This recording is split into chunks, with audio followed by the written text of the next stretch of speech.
Welcome to the Protector Culture Podcast with Jimmy Graham. Jimmy is a veteran U.S. Navy SEAL, a former protective officer for the CIA Global Response Staff, founder and CEO of the Able Shepherd Program, a husband and father of 4, and a personal friend of mine. Now here's Jimmy.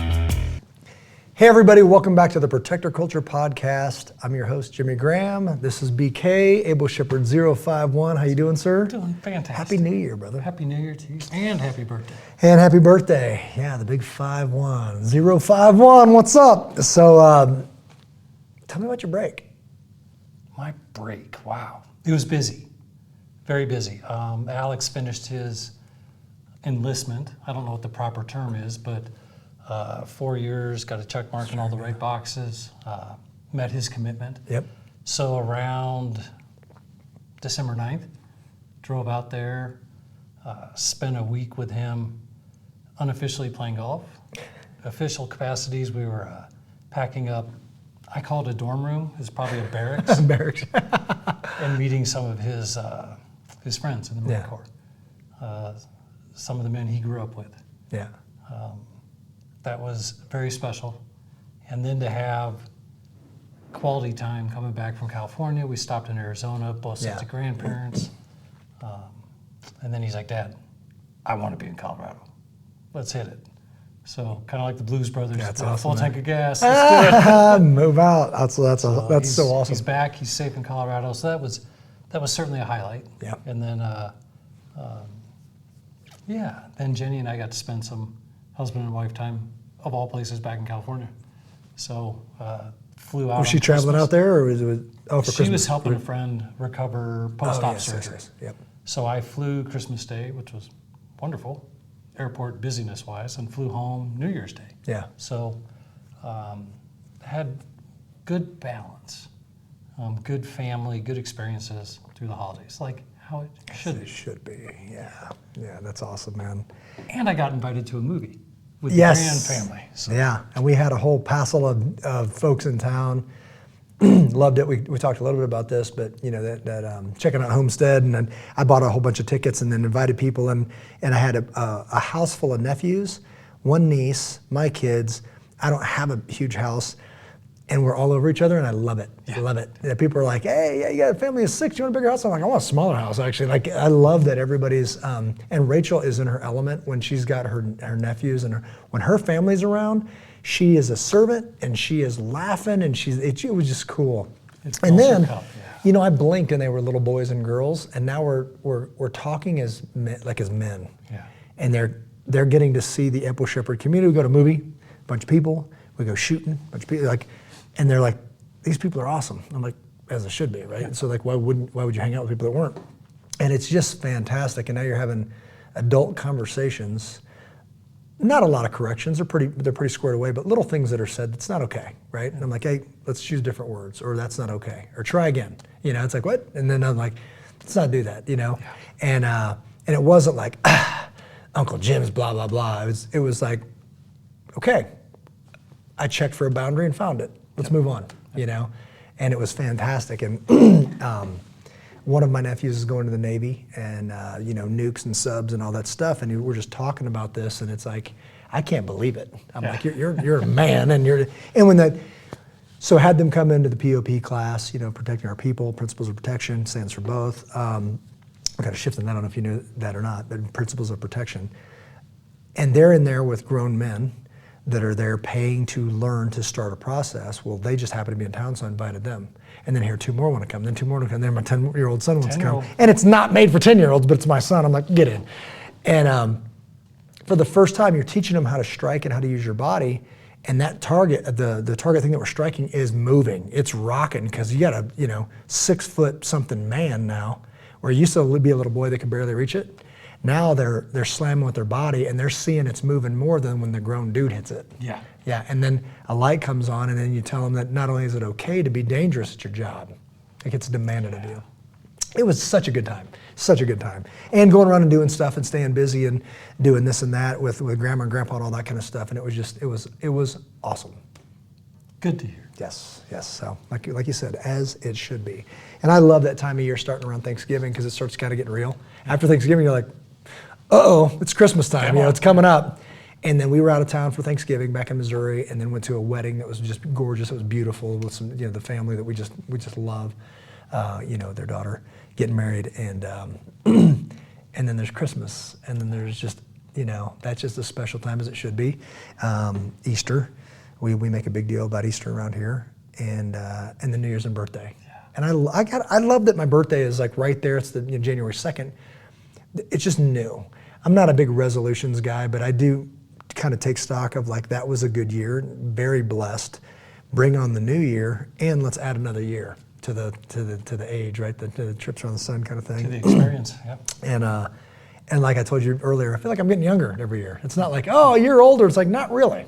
Just very blessed with a lot of opportunity and a lot of challenges. And I'm like, bring it on. Bring on 2025.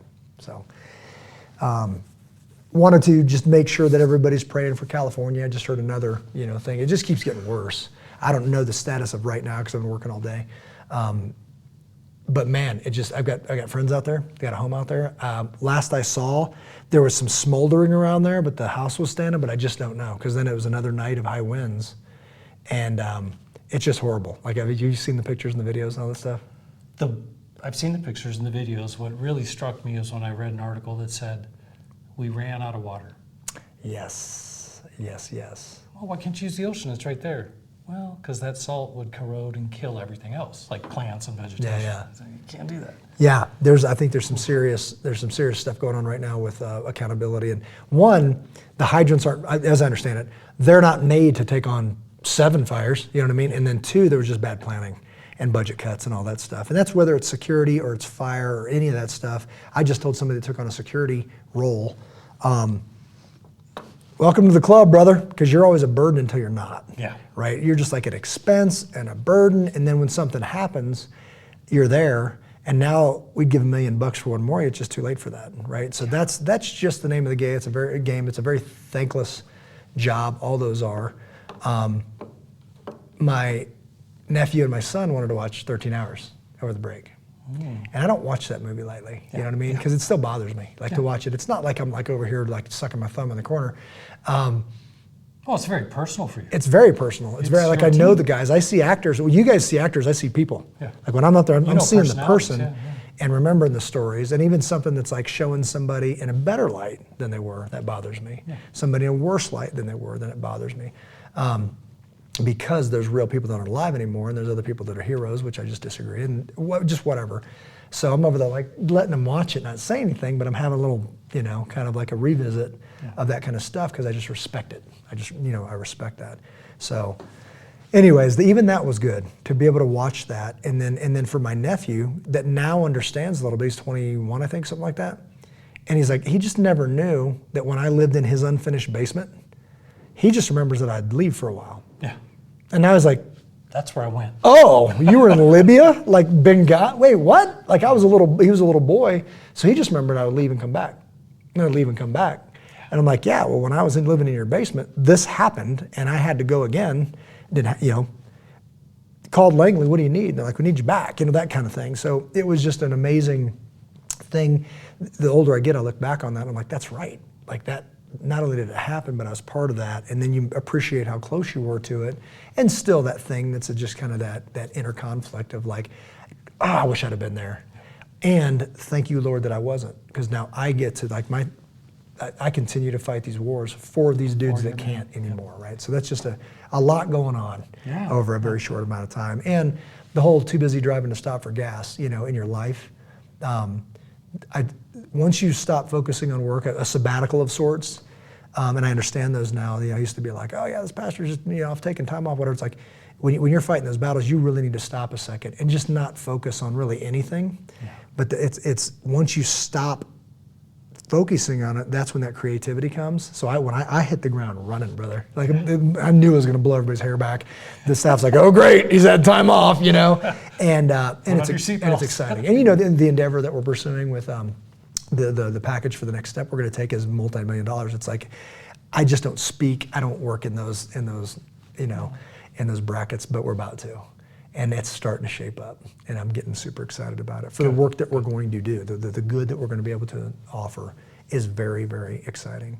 So yeah, just please remember that there's people right now, even during all this excitement and all that, there's people right now that are losing everything. You know, I just heard about a couple, they were like in their, I want to say 90s, and their insurance got dropped right before all of this. Oh. And they're talking about, it's not a wonder why people are fleeing from California, right? Just fleeing California. So anyways, so the book, I don't know that I've shown it on the, when we mentioned it, I think last time, maybe, but it's a big deal, man, to have something. It's a huge deal. My son is on the cover, and that's something, and I highly recommend that everybody take time and write kind of your story. And this isn't by no means an autobiography about Jimmy Graham or anything. It's lessons I've learned along the way, and there's some stories in there. But I'm just thankful for the journey, the adventure of writing a book. I don't care if you really publish it, right? But the adventure of writing a book was something I didn't expect, you know, and having a message inside of you that you believe the world needs, that could make my son's decisions a little better, that could make other men say like, hey, it's not just me or whatever, is cool. It's super cool. And then in this book, I'd say, you know, I pursued a thing that I thought a man was at 25. And it's almost opposite at 50. I'm like, man, I wasted a lot of time, and that was a silly thing of what a real man is, you know. And I don't say that flippantly about what a real man. Real men do this. Real men. It's annoying when people say that, but I took a crack at it, you know. And it's like, okay, well then Jimmy Graham gets to have an opinion about this too, and this is what I believe, truly believe, because I asked God about it. This is what I believe a real man is. What is a strong man? What is a good man? All of those things, and it was a riot, and it was cool, and I learned a lot. So recommend it. Yeah, I got a copy for, it's interesting, all the boys in our family are 24, turning 21 in April. So they're right on that cusp of what is a man? Yeah. One graduated college from Loyola, one, I'm going to say graduated the Marine Corps. Here's the real world coming at you now. Have your foundation, know what you stand for. Yeah. I know it's in that book. Yeah. Got to live part of it with you. So, yeah, amen. If these boys will take it in and absorb it. Yeah, and so much of this is crafting it. You know, I was heard, who is it? Jordan Peterson maybe was talking about when he gives lectures and all that stuff. He's actually figuring it out with you. Yeah. So he's going to talk and all that stuff, and that's what the podcast is. That's what my men's groups are. That's what all that. We're just figuring it out together. And every one of these makes me better. Like tomorrow, I'm going to be at a men's group, Risers tomorrow, and everybody's going to walk out of there better. Like we didn't go in there knowing what we're going to talk about. It's very spontaneous. We bless it and ask the Holy Spirit, and then we sit down and we open a devotion, we talk about it and read it. And while we're going around the circle, that's when you're getting a thing to flesh out in front of trusted brothers, right? And real conversation happens. And it really breaks my heart that most men don't have that. Yeah. They don't have somebody to talk on that level. Yeah, through the holidays, I'm seeing this. When we go out, I'm seeing this. You have lengthy conversations that are that deep. Mm-hmm. And I don't know that men talk at that level, right? So this isn't a book about, I'm going to teach him to drink whiskey and how to cuss and how to, you know, win over women and do all this. Garbage. Like that's a waste of frickin' breath. And you waste a lot of time. So there's not a Valhalla chapter in here? There is. I absolutely, one of the chapters is called The Lie of Valhalla. It's like, if you're chasing that, you're going to hit a brick wall way too late in your life, so don't bother. Like, it's not true. Does anybody here believe in Valhalla? No. What are we talking about, man? We'll see you in Valhalla. No, you won't. You're going to hell. You know what I mean? It's like, tighten up. That's just, it's in your face, and I think men are ready to be called out. Yeah. You know, it's like and I told it, you know, I talked about that. I don't need a back rub and you tell me how awesome I am, right? I need sometimes a slap in the face and be like, get your act together, right? So to tell people, I love you, and I tell my kids this all the time, I love you enough, or I love you too much to let you act like that, right? I love you enough to tell you the truth, right? And I appreciate the men in my life that tell me not what I want to hear, what I need to hear. It's like, yeah, Jimmy, you're wrong on that one. Truly believe that. You say you believe this and you're doing this, it's wrong, right? And I'm like, okay, I appreciate that, you know? So that's cool. And then I think you just learned this. The second book is right on its heels. This one took years to write, and man, I'm so stubborn. I went back and forth and this and that and trying to find the right people, all this stuff. The people, everybody, and I mentioned it, it went, and you know this, was like the Steve Klein and the Kate and all this stuff. It just went back and forth, and I couldn't get my arms around it, right? Nothing against them. They were all a part of this. And then it ended up on paper. The other one, the kids' book, that one wrote itself in like 3 weeks, less than, right? And that was just because I was inefficient. But it was just like, God landed this thing, and it's called How Do You Love a Fish, right? Yeah. And I'm laying there and camping, my daughters, and she looks over, I feel like I'm supposed to write a book. What's it called? How do you love fish? What does it mean? It means, how would you love fish? According to its needs. It's teaching, I think God's trying to tell me how to love your mom better, explain this to me. And then we started talking about virtues that children need. And when I wrote this out, we've already signed on with Christian Faith Publishing. I've already sent the manuscript in. I've sent in all of the stuff that they send you to, whatever. And now it's kind of a waiting game and a back and forth a little bit. They take care of the illustrations, take care of all that. But something on the back of the book, the summary says something like there's a war. There's a war against decency and attack on our children. This book is a counterattack, right? As we go through these chapters, we are going to talk about manners, and we are going to talk about decency, and we are going to talk about humility, we are going to talk about gratitude. There's 11 chapters and 11 solid points of stories. Just one that comes to mind is called May I Please. That May I Please, when you go to, it's a story about my family sitting in a restaurant, and when the waitress walks over, everybody puts the menu down, looks her in the eye and says, "May I please have?" Thank you, right? And you order, and it's everybody, starting with the ladies, finishing with Christian and then myself, and everybody to a T says that. And we get the best service everywhere, and then the waitress comes back and says, "Thank you for that." Because in this day and age, I've been a waitress for this long, and all I hear is, "I'll have, I'll take, give me." And you don't talk to people like that, right? So we get amazing service and good conversations because we treat her like a human being, like everybody like a human being, because why wouldn't you? So to counter that thing that you didn't even realize you were saying, but then you think and you go, you don't talk to people like that, right? And then you see a response, and then there's, just write the shit, man. It's like, that's the deal. It's interesting because I learned this from you, and I do that. Yeah. When we're out at restaurants now, and if I'm with, say, another couple or mom and dad. Yeah. And you get this, and you can see it come over there. Yeah. He's doing something right. Yes. I should incorporate that. So yes. It's a little thing that pays big dividends. Right. So. Right. And those little battles, even with other people's kids, and we've got great family, we've got great friends and all that, but it's holding all those little lines. And they want it, right? That call it the left and right flank. They're going to bounce off of one. That flank is me, and they're going to go, okay, there it is, right? And they're going to operate successfully right here, not wasting a lot of time jumping over here, because it's not going to happen, right? That's certain things we don't do. And then you see, not a huge deal when a kid says something in the back of your truck, and you're like, hey, buddy, can we find another word? He just realized that those aren't the rules here. Like the win in Rome, well, you're in Rome, not in Rome, you know what I mean. Here, there's different rules. Right? I'm not in charge of what your parents do. I'm not in charge of what you do, and I'm not here to fix the world. You're in my truck, and that's my son sitting there, right? And it's never an argument. It's a yes, sir. Yep. And then we're back to good, right? So I love it. Nephews in the house, getting to deal with them. It was a blessing, and it was a good break. And like I said, I hit the ground running, right? So very, very cool. All right, let's talk about some on the break. Right on the first day of the new year, it just goes berserk. In particular with New Orleans and Las Vegas, and most recently the Facebook, like, hey, we're going to stop. Basically, it was like, we're going to stop censoring free speech. It's like, what a great idea, right? And I want to touch on that, but first, the New Orleans thing. My perspective on that is I started seeing like everybody wants to tear each other up for whose fault it was. Yeah. Let me just make it easy. The dude driving the truck, that's whose fault it was, right? When we talk about active shooters in schools, and we are, by the way, nation's leading expert on active shooter readiness. I'll take the Pepsi challenge with anybody any day, not facts and hey, I got whatever, I can memorize all this. What are you going to do about it, right? Yeah. What can we do to counter that that's real, that's repeatable, that is capable, not just I said I did this and then we test you and you fall apart and shoot the kids, right? It's like, we're not talking about that. But we do this all the time. And we see a lot where they're blaming each other after the fact because they need to fall guy. Now, everybody's going to stay broken, but we'll just blame that there weren't enough bollards. They will blame that you're not going to put a safe bubble over every place. Now, there's a responsibility, obviously, if you're going to have Bourbon Street, you should protect it, right? And I think even locally, I've heard this from a buddy of mine, and I get it. He's like, well, here we do this. We put the cars, I'm like, not really.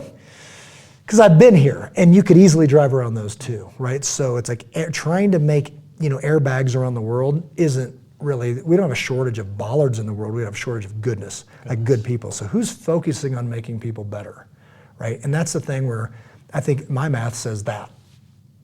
Let's make better men and women. Yeah. And then let's model that for kids so that we have a future, right? We have to protect our young people. We have to, like right now, you know this. When we, under the Biden administration, if we're circling the drain, if I put my bad guy hat on, because I have to do that, right? I have to put my bad guy hat on. We have to think about this. Well, that's how you were trained. What would I do? Right. Look at it through their eyes. How Through would their they- eyes. yeah. And then and it's very obvious that the target, and I hate saying this, but my listeners, I don't think I have Al-Qaeda watching this, and it really wouldn't matter because they know this already. But I can't caution people enough about small children. Yeah. Protect small children. The math, the numbers, everything says small children because they can't run. There's middle-aged women protecting them that are just saints, but they're not defenders, right? And that's our heartstrings, right? You kill 10 dudes, you barely make the paper. Yeah. 10 kids, different story. We must protect them, right? And it's our job to do so. So to go out and try to put, bollards and safety nets and all that around the world, it's just not doable. But while we're bickering and blaming everybody, the truth is, what's the problem? The problem is there's war and decency, and people are voluntarily leaving, right? The capability and, what happens if there's a shooter and he's shooting kids? Then shoot him and make him lay down and stop, right? That's the answer. Like that part of the world, and there's parts of the world that all they understand is that, right? And we get softer and more comfortable, and we pretend it's somebody else's job. It's always been our job. It's always lurking just outside of your safe little bubble called Douglas County. And what I'd like to insert, because I've heard you say it many a times, there's an order of operations here. And what I hear, protect the children in this order. Spiritually, be their leader. Yes. Mentally and emotionally, Yes. Amen. keep their head right. Physically, don't let the shooter in the school. Yeah. Right? Absolutely. So I believe we could incorporate that into the conversation of school protection. Yeah. Getting on the bus, or to your point, New Orleans, right? You get people spiritually focused, mentally focused.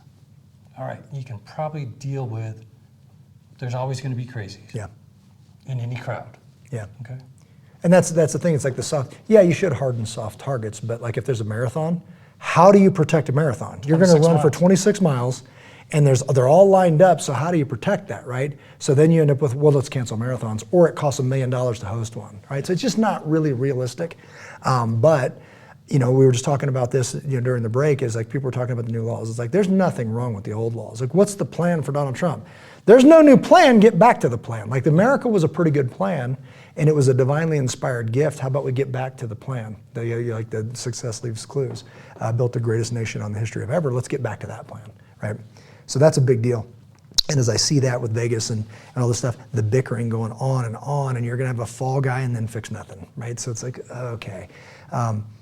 That's exactly our plan, by the way. Let's start making stronger people. There's also Vegas, with the side. I just don't know. I'm hearing some guys in my peer group, as far as SEALs and Sean Ryan and all that going off. They just have way more information on that. I don't know. I don't know if that was a thing. The guy's heading off to Mexico and he's still alive. I just don't know, right?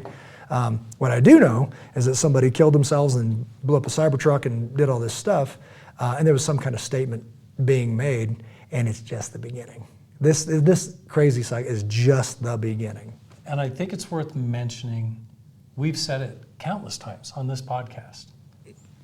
Both of these incidents were isolated and independent. God forbid A coordinated attack. 2 trucks ran into the crowd in New Orleans.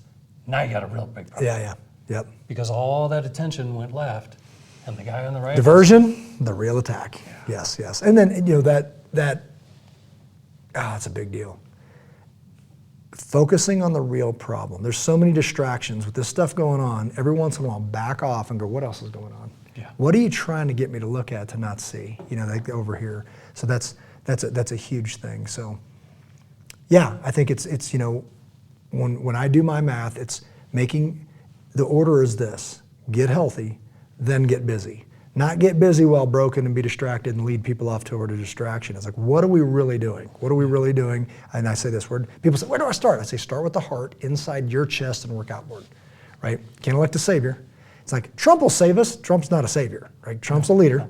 And when he heads off in a direction that is right, and make this commitment right now, if you were to invest in you and get healthy, like by God, like not by Jimmy, it's like, okay, this is what the Bible says, and I'm working on me, and I'm actually a better person, people around me get better. That's a sustainable thing, right?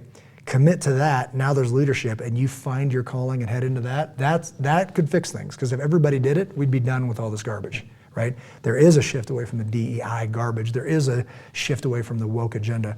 All of that stuff, it will peter off if people don't change. The problems, we the people. The solutions, we the people. So it's good news to know you're the problem, because now you can do something about it. But if you pretend somebody else was the problem and this great warrior Donald Trump is going to fix it, you're going to fall flat, and we're all going to pay for it. Right? So this is just not going to work out. So what an encouraging thing to say, it's time to get my act together, to pour into my family. As for me and my house, we will serve the Lord, starting with this guy right here, and I'm going to aspire to do better, and everything that I do and everything I touch will be better off, right? And by the way, the interview started 3 years ago. People start seeing that you've been doing this a while, and now your phone rings and you get a chance to make real change, right? So there's the Derek Wolf. You know who that is? Oh, yeah. Okay, Football so player, right? Yeah. Been texting back and forth with him, right? So I'm potentially going to be on his podcast. Just send him a book, and said if it passes Make the sure you sniff. take the picture of the mountain lion. What's that? Oh, yeah, right. I heard that was that got him some attention. That's awesome, man. And Now, going back, and I don't know if this is later on in the agenda, I don't have my ojos on. You made a subtle transition, and it was we the people, and the sentence ended with, as for me, I. Let's talk about that we and I. What are you going to do about it? People tend to hide. Oh, yes. So we the people starts with me the person, but so in our groups, it's a cadre format. Brave Church is where I first heard this, and I love it. Here's the gist of it. Any group, you sit down. This is going to happen tomorrow morning. Sit down with a bunch of dudes. And we grab coffee, grab burrito. I'm fasting, so I won't. So whatever. But we'll sit down, and then we'll start with gratitude. Looking back. Yeah. Gratitude. What are you thankful for? We go around the circle. Great stuff. It's just we don't start. You let guys sit down and start complaining, and then stand by. So you start with gratitude, and it starts off with like actually some good things happen, and I'm very thankful for that. Everything just changes, right? Start with a prayer, then gratitude. That's looking back. Now looking up, pull out the devotion, message from today, from God. What did you hear in that? So somebody reads it, we go around, what did you hear in that? Maybe a couple passes, 30,000 foot view, 10,000 foot view, whatever. And I used to say, what are we going to do about it? But I found that gives men a place to hide. Yeah. So if I'm doing 20 things this week and you're doing 0, you say we, as if you're part of it. So I've gotten more specific. What are you personally going to do with it? They go, with what? What are you personally going to do with the message you just heard from God right now, right? Because everybody's like, I hear a lot of this.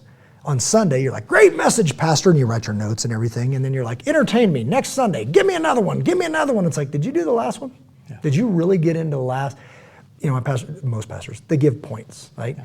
And when I started stacking up these notes of points, and I'd look at them, and I'd write them down, and then I'd do it again on Monday, and I'd be like, you could spend, if you'd really devoted yourself to one of those messages and really did it, you'd change this world. Yeah. Right? Yep. But instead, you're already focused, like, give me another one. Because it was kind of cool, it's kind of clever, kind of whatever.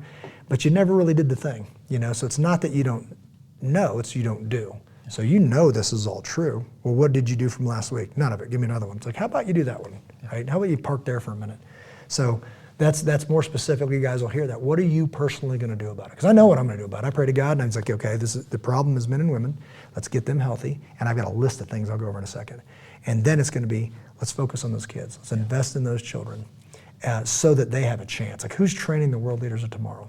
And I get it. You're going out and finding underprivileged, and you're serving people, and you're leading people to Jesus. There are Christians right now that aren't strong leaders. Let's show them how. Well, how would they know if we didn't tell them, right? How if we didn't walk them through all those things? And it's exciting.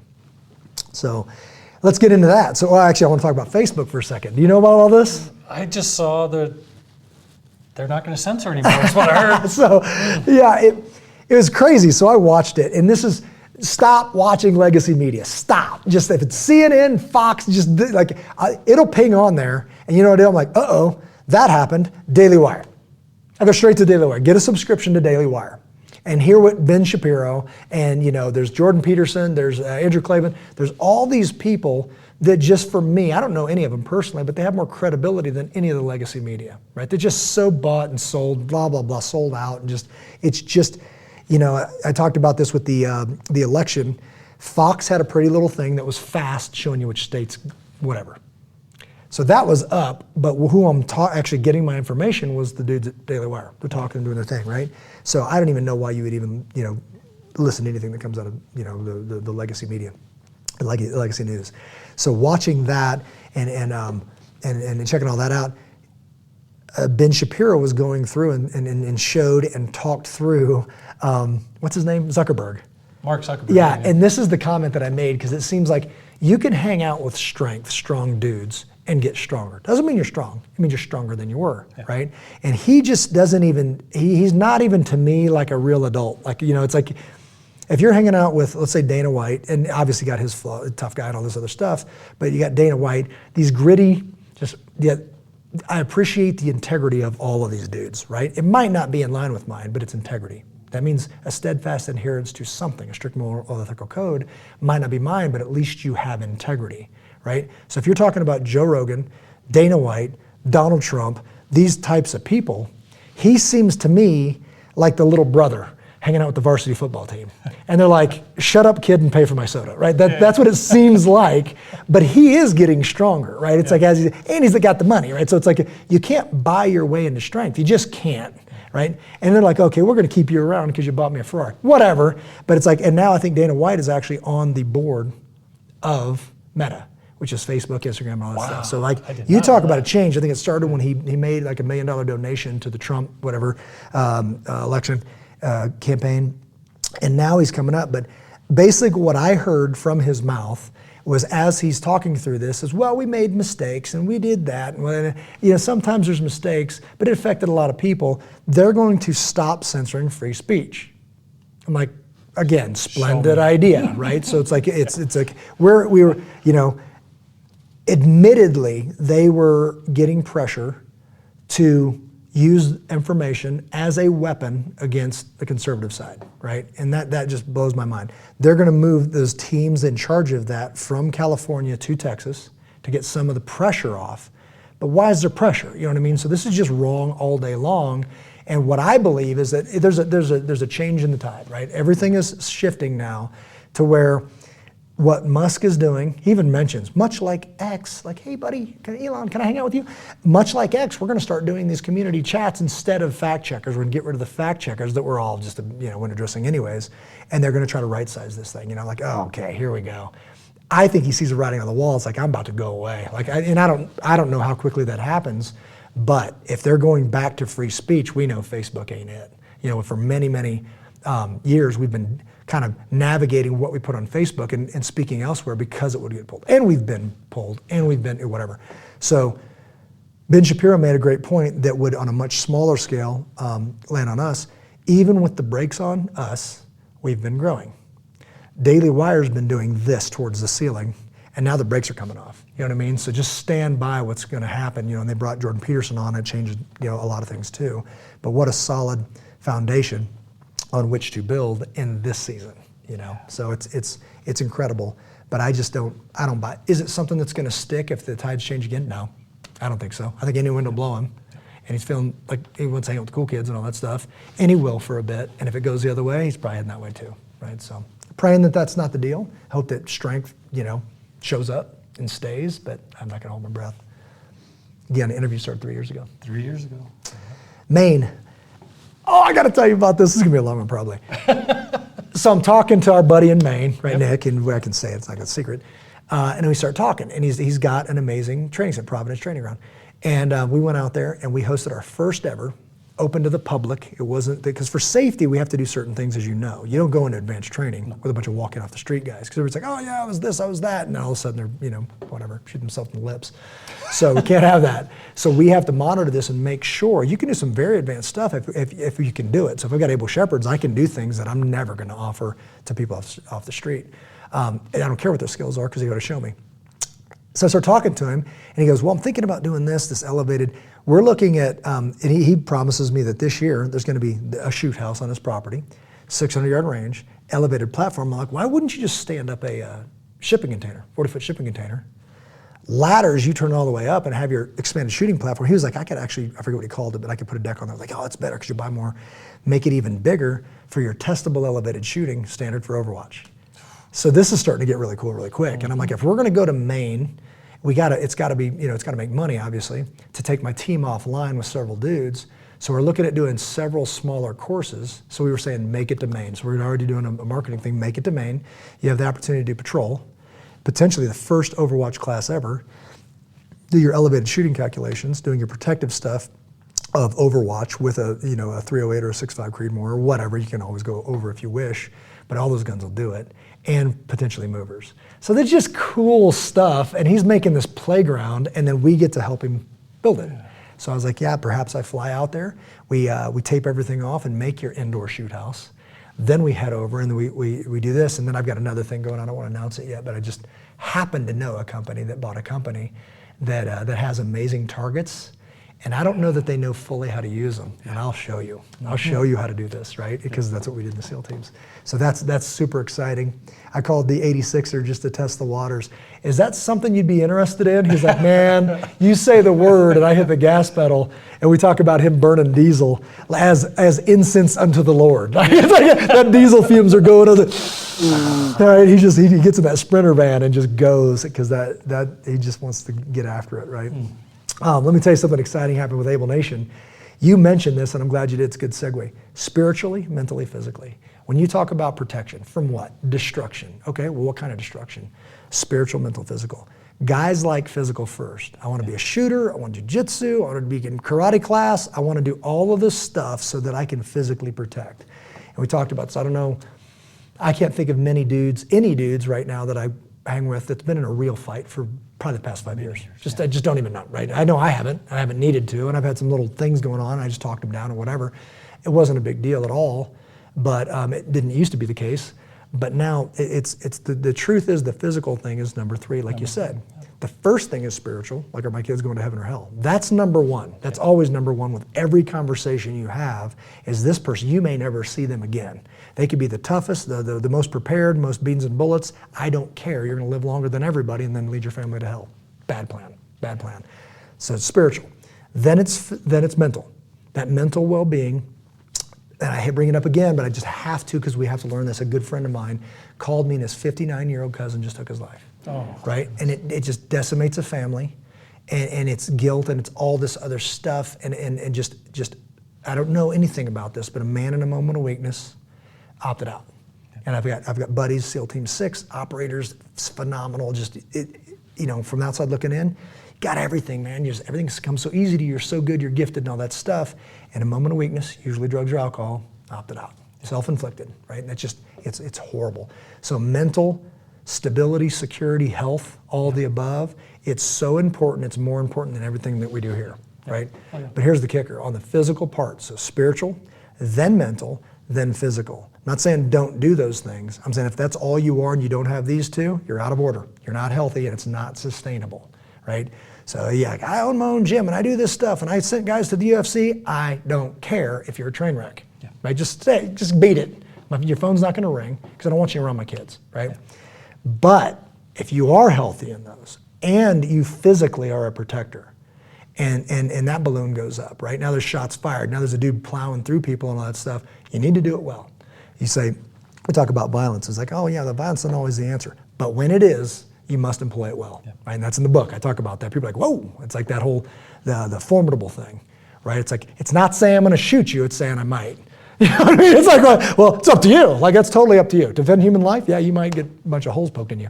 That's a true story, right? It means don't touch little girls. That's what it means, right? Yeah. So that all of a sudden it right sizes this whole deal and people start acting right. So Able Nation has taken on that structure now to where, well, let's talk about spiritual. How about Ignition class? How about Men's Mission Retreat? How about Risers Breakfast that happens tomorrow? How about Breakfast Club that happens every other Friday? Forging the Future, where we're gonna invest, identify young people in this community that we could invest in to give them those skills to protect their families.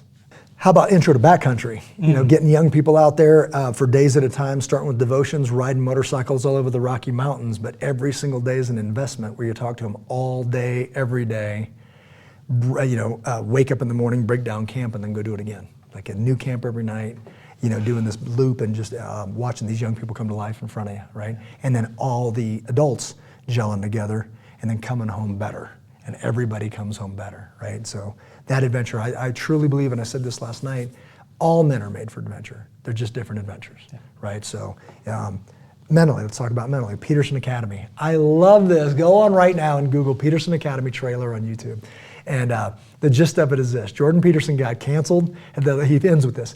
He got canceled by the university. He said, the least I could do is return the favor. So he's created the Peterson Academy that we're going to host here. And people will pay into it. It's college. But it's college like you can't stop watching it, right? We've already paid in. I'm already going through some courses to evaluate them and see which ones we're going to start hosting here. So people would pay $500 per year. You don't want to rip off the Peterson Academy when they're trying to do a thing. So everybody will be required to pay into that, $500 a year. Then it's all you can eat. You can watch any class you want. They're going to become accredited. So and then one of them will host here and do it together. So it would be play a video. I'm thinking about starting with Sermon on the Mount. Sermon on the Mount by Jordan Peterson. He's talking about it. We watch a video for an hour, take notes, and then discuss it for an hour, right? And there may be 18-year-olds, 17-year-olds, 20-year-olds actually filling out the test because they're doing this for college. So you're doing college here amongst people. You can test, you can not test, don't really care, but we host it together as community and we expand our minds. And they've got another one called The Boy Crisis. Great book, talking about this attack on masculinity. A lot of that thought went in, you know, when I was writing The Return of Man, about there is a battle, right? And how are we going to counter it? And one of the things that really just popped into my mind is worth mentioning, and I believe that's where I got it, was talking about the Westerns that we love. You know, it's like there's a problem, and here comes the cowboy guy that comes in, he's dangerous. Then he solves the problem, and everybody's happy for a minute because there's a problem. He's still here.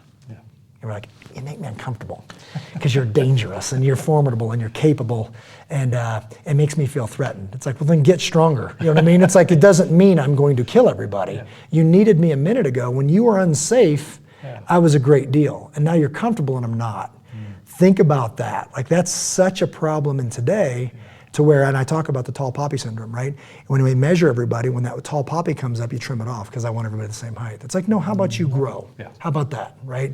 So that's a big point that we make in the book, and it's a big problem. So getting people together and having in-depth, real conversations, everybody leaving better every single time, including the staff, right? That's what we say around here. It's in the handbook. Physical, spiritual, mental, physical. How about the Murph challenge on Memorial Day barbecue? How about the Chad 1000? I talked about my buddy Chad that took his own life. There's now the Chad 1000. There's a step. I was going to bring it here to my truck. A step up times 1,000. That's going to hurt, right? And we're going to train all year. So then Veterans Day, Memorial Day, Murph, Veterans Day, Chad 1000. Jiu-jitsu clinics, those guys from Rio Jitsu were just in here. We're doing the kind of interviews and, you know, the whole butt sniffing to find out who everybody is. And they seem to be a really good fit, and they're great guys and all that stuff, and they're eager to get in here to band together that community, because I don't know enough to teach it. I still want to learn it, but I can't bang up my body, right? So I call it old jitsu. I hope I'm not, you know, offensive to jiu-jitsu practitioners, but old jitsu means I love the art, but I've been really hard on my body, and I've had that kid that thinks he's going to the UFC, grab my foot, do a flip, and snap my knee, and now I'm out for 9 months, right? So I want to learn the skill. There's many people like me that if we respect each other, let's learn this and incorporate it to the training that we do to protect the community, and I love it. I think we found the guys. Sponsoring the training standards to protect children, always. So that's one thing that Able Nation has always done, will continue to do, is we are now national. We are sponsoring people across this nation to protect their own children. So remember this because it's coming when we make our move. The best money you ever spent was flying to Denver, spending time with us, taking those skills back to protect your community. It's coming. So you can't stop it. Like, all right, now people are like, I saw you look like competition. Brother, you're not even competition. And you're invited, by the way, unless if you're gonna act like whatever, beat it, right? Because in this industry, some people do, not invited, right? But if you can get your act together, there's room for everybody. We'll plow that way, and you're invited. We're going, you're invited, right? Got to mention this as we wrap up. Anything on that, brother? I feel like I'm doing all the talking. I'm waiting for my, what's your cue? Anything else to add? Oh yeah, okay, cool. So I want to talk about this for a second. So Men Who Make a Difference. It's cool. So last night I leave here, they sent me a picture during the day and they said, check it out. And it's a billboard, my name on it, right? I'm like, that's kind of cool. And it says this, it's like, the Men Who Make a Difference 2025 conference, and the keynote speakers, Jimmy Graham, Veteran U.S. Navy SEAL, all this stuff, right? And they're like, check it out. I'm like, where is it? They're like, it's I-76 heading westbound, right after you pass I-25, right at the Pecos exit. Okay, yeah. So I finish up with class. It's probably 10:30. I'm like, I'm going. So I drive up there to get a picture of it. Opposite direction. It's exact opposite of home, right? So I'm like, okay, that's gonna take me 30 minutes, and I live 30 minutes that way. But I'm like, whatever. So we zip out there, it's snowing, it's cold and everything, so I can take some pictures and then come back. But I'm thinking about it, these guys are on fire.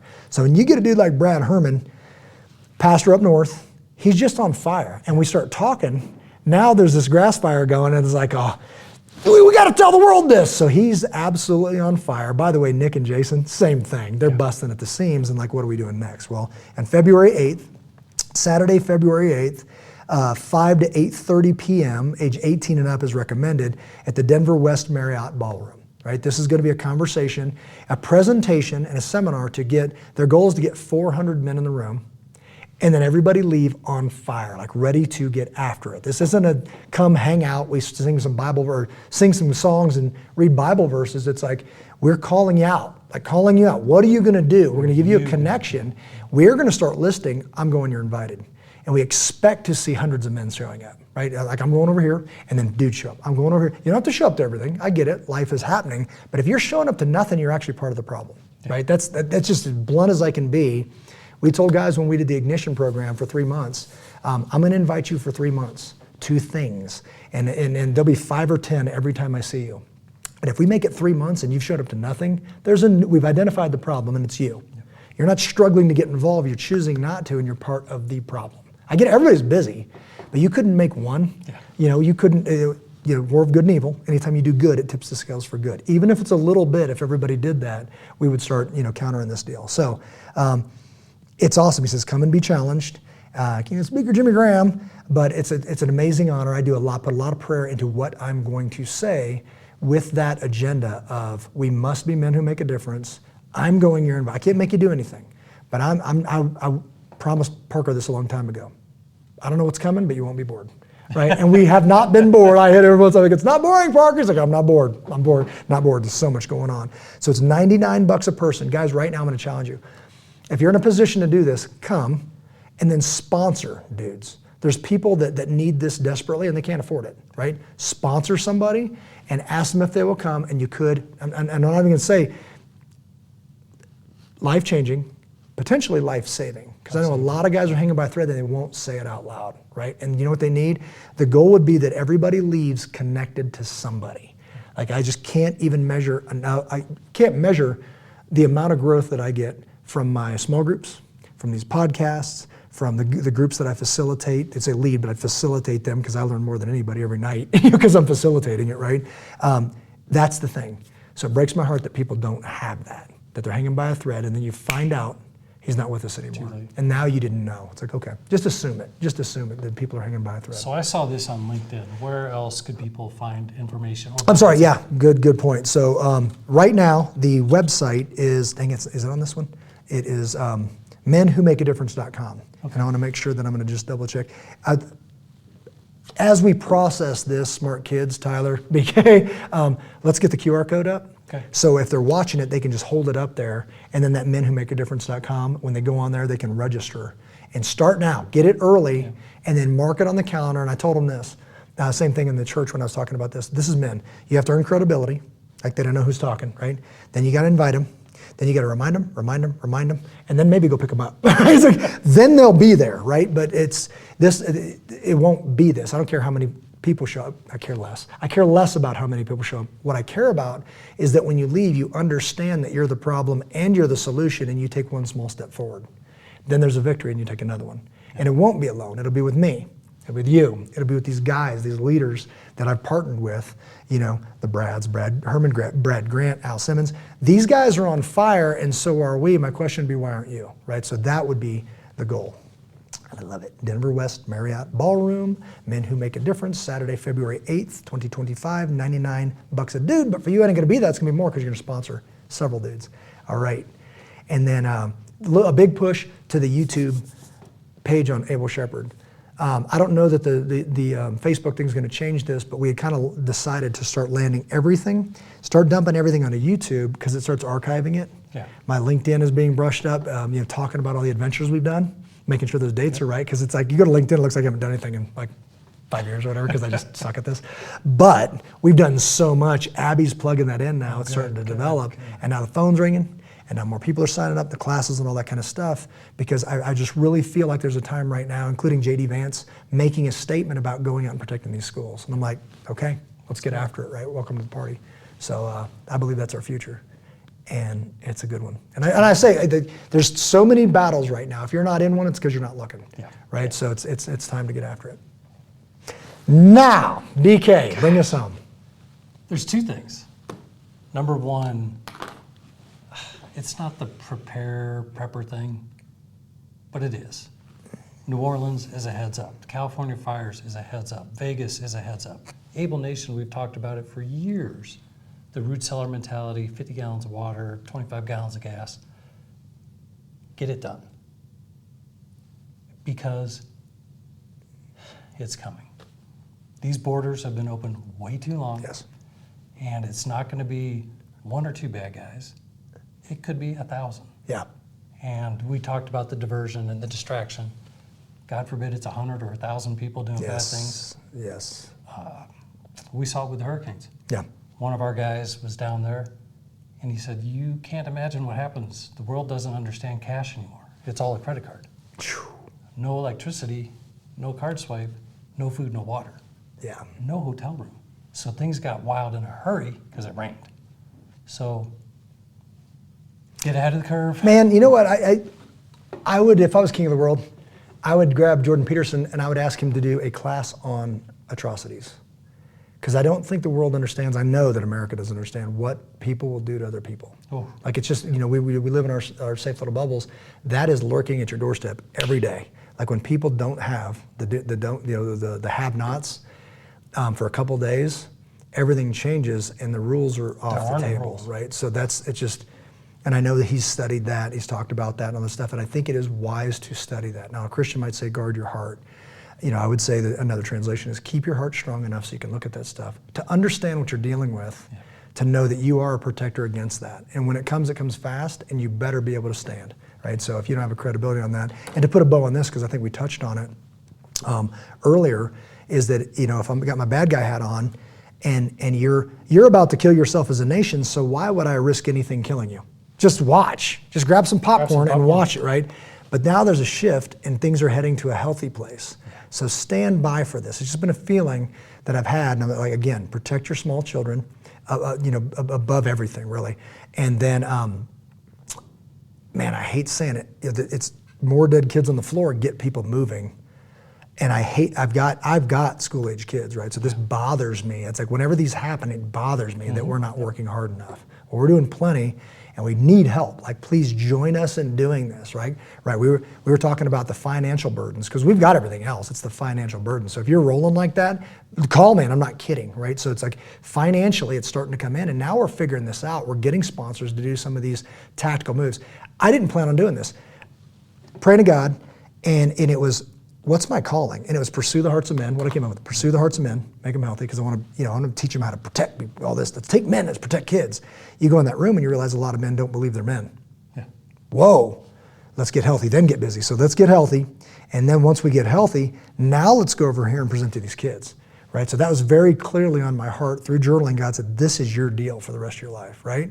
And then it dawned on me. I just wrote a book about Return of Man, and another one immediately for kids, investing in kids. That's the deal. Like if you got a better plan, go do it, right? And maybe I can support that. But pursuing the hearts of men, I always say women, you're invited, but I must get specific. I must be targeting the hearts of men to step back into that role that God intended for them, and then show it to our kids or they're not gonna know how to do it, right? And protect them. From what? Destruction. How? Mentally, physically, spiritually. And that's not the right order.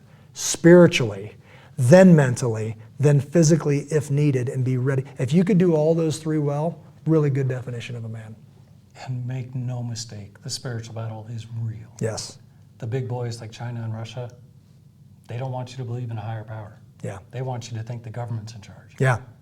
Bad things happen. I want to say it was James Dobson that when I was, had our first daughter, and I was, you read the books and you do the thing and you don't want to mess up and you want to, just do it right. And I read this one line that just set me back in my heels, and it was, this world is designed to exploit your daughter. There's one thing standing in its way, and it's you. And you're like, first you're like, that's terrifying, and then you're like, bring it. Like you put your mouthpiece in, you're like, I'm going to quote you, Gary Ellis. It's like, all right, big ones line up, little ones pair up. Let's go. I'm in. Like, it is my job, and I don't shy away from it, and it's a bad day to be you. Yep. Right? All right. Anything else, brother? No. All right. Thank you, guys. Hope you got a lot of us. Please like us. Please follow us. Please do all that little stuff that makes the algorithms say that we should be talking more into bigger audiences and being part of the solution, because we're not going to shy away from it. Till we see you again on the next one, God bless each and every one of you. Take care of one another. Hey, everybody. Thanks for joining us again for another episode. Please be sure to follow us and support us on all of the social media. That's Facebook, YouTube, LinkedIn, Instagram. All of that starts by visiting ableshepherd.com.